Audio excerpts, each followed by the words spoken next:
You're watching Euronews now. I'm Takumbo Silako with your top stories.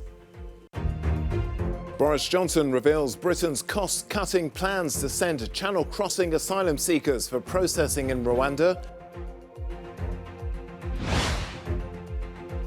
Ukraine claims to have seriously damaged Russia's Black Sea naval flagship, but the Kremlin says the vessel was hit by a fire.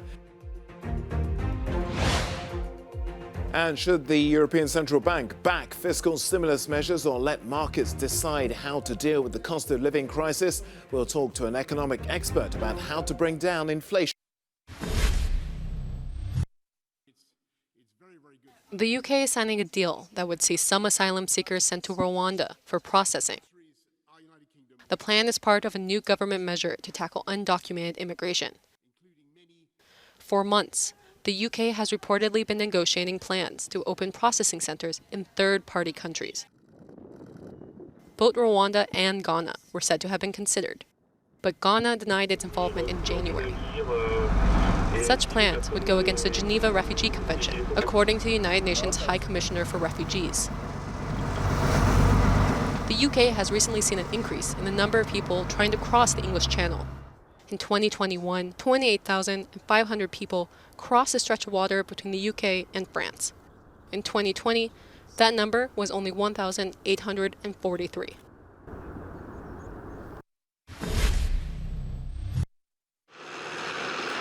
Russian forces are ready for a fresh assault in Ukraine's eastern Donetsk and southern Kherson regions. That's according to Ukraine's Armed Forces Command.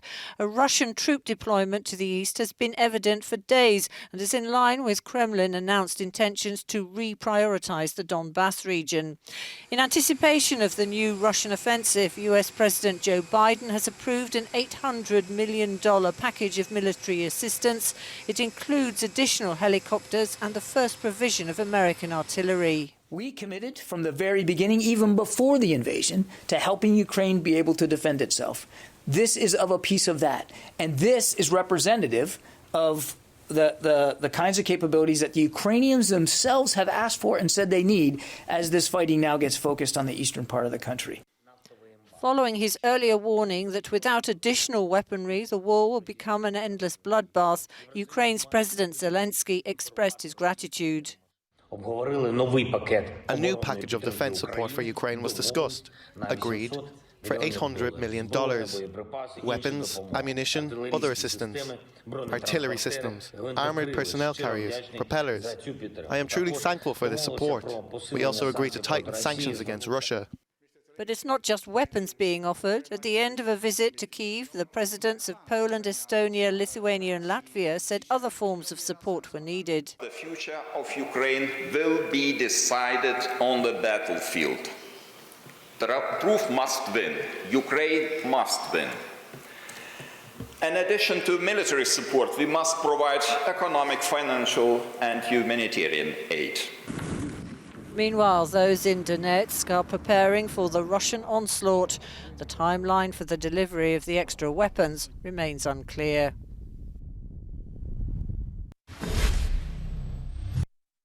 Russia has imposed tit-for-tat sanctions on politicians from the US and Canada. 398 members of the House of Representatives, as well as 87 members of the Canadian Parliament, were added to Russia's blacklist. They are not allowed to enter Russia. The statement of Russia's foreign ministry says that more people will be blacklisted soon and promised other sanctions against the US and Canada without giving precise details. The Kremlin had also commented on Joe Biden's words about Russian forces committing genocide in Ukraine. President Putin's spokesman called them an unacceptable attempt to distort the situation. Russia has also warned that it will consider US and NATO vehicles transporting weapons across Ukrainian territory as legitimate military targets. The Deputy Foreign Minister Sergei Ryabkov, in an interview to the state TASS agency, said that any Western attempts to inflict significant damage on Russia's forces would be harshly suppressed. Галина Полонская, Euronews from Paris.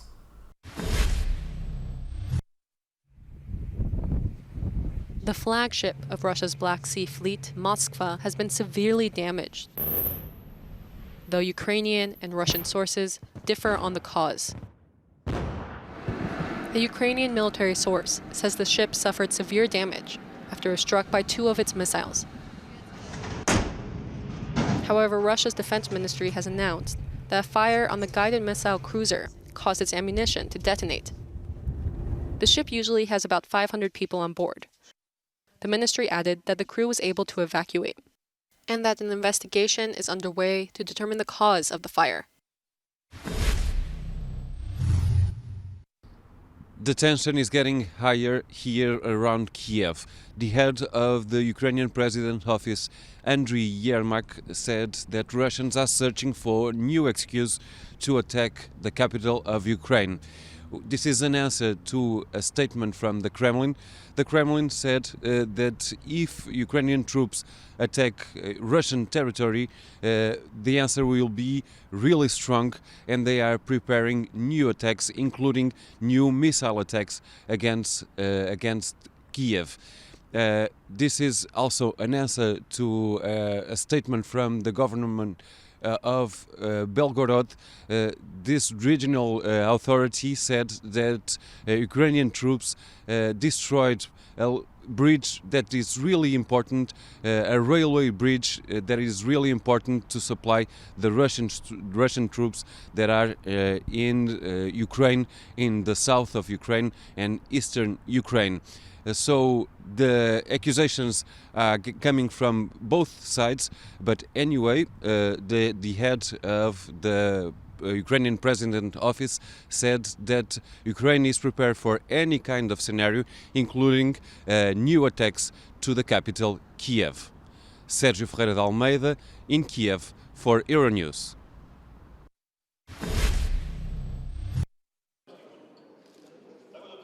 The elections in Serbia are over, and, as expected, their stance on the conflict in Ukraine and their attitude towards Russia is already coming under scrutiny. Belgrade has voted against Russia 3 times at the UN, but stopped short of imposing sanctions against it. Diplomats from European capitals say that Serbia will have to choose a side, and they couldn't get a clearer message from one of the most influential countries in the EU. If you want to become an EU member, and this is what Serbia wants, it's a central issue to support EU foreign policy and the corresponding sanctions at times like these. This statement of the Minister of Foreign Affairs for Germany is the first direct message to Belgrade on how it should behave when it comes to the war in Ukraine. The vote in the United Nations to condemn Russia's aggression and to suspend the country from the EU Human Rights Council has not, it seems, eased the pressure from the European Union. The new German foreign policy is going in the direction of answering the very complicated question of whether you are with us or against us. If you impose sanctions on Russia, it means that you are with us. If you do not impose them, then you are against us. The president of Serbia, Alexander Vučić, recently stated that since the beginning of the war, Serbia has been exposed to enormous pressures and threats of sanctions, withdrawal of investors and stopping European integration. Some analysts believe that Serbia will not be able to defend itself from these pressures and that it will have to impose some kind of sanctions on Moscow. But there may be a reluctance to do so, both politically and economically, as Serbia is heavily dependent on Russia for its supplies of gas and oil. I believe that the EU and primarily the great member states, such as Germany and France, expect Serbia to change its foreign policy. It does not have to. Let's be realistic. That is the will of Serbia. But I believe that these pressures will be more serious. Serbia is balancing its EU and NATO aspirations with its century-old religious, ethnic and political alliance with Russia, and they will have much soul-searching to do in the future. You can get more on our top story on our website as well as much more. Euronews.com. Do check it out if you have a moment. Time for us to take a break now on the programme. We'll be back in a few moments.